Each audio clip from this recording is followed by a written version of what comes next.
Vous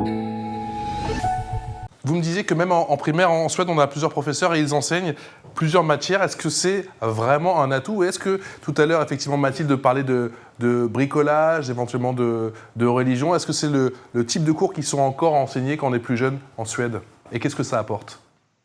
Alors, nous parlons de quelle année là? Parce que, évidemment, moi je suis prof au lycée, mais Chez les tout petits. Quand on est petit, on n'a pas de cours de bricolage, vraiment. Ça fait l'art, peinture, musique, c'est intégré dans l'enseignement continuel. D'accord. Mais au collège, par contre, on a une dizaine de jours, de semaines où on peut effectivement aller dans une autre profession et essayer de travailler comme cuisinier, au bricoleur, au pompier, au chef d'entreprise, ou aller à Ikea, et une sorte de pratique, un stage, n'est-ce pas? D'accord. Ça, c'est tout cela. Mathilde. Moi, j'avais une question, alors toujours sur, parce qu'on parlait tout à l'heure du contrôle continu, il n'y a pas de bac en Suède. Comment ça se passe pour la sélection pour les études supérieures alors?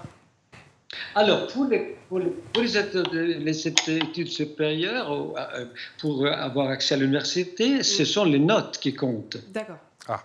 Et par exemple, la faculté de médecine, il y a des notes qui sont évidemment il faut avoir les meilleures notes sur tout ce qu'on a accompli pendant les années de lycée. Mais il y a aussi la possibilité de faire une sorte de test général créé par le ministère de l'Éducation et qui aussi peut aider à avoir accès à l'université s'il manque un certain nombre de points. On appelle ça l'épreuve des études supérieures. Ça se passe une fois par an.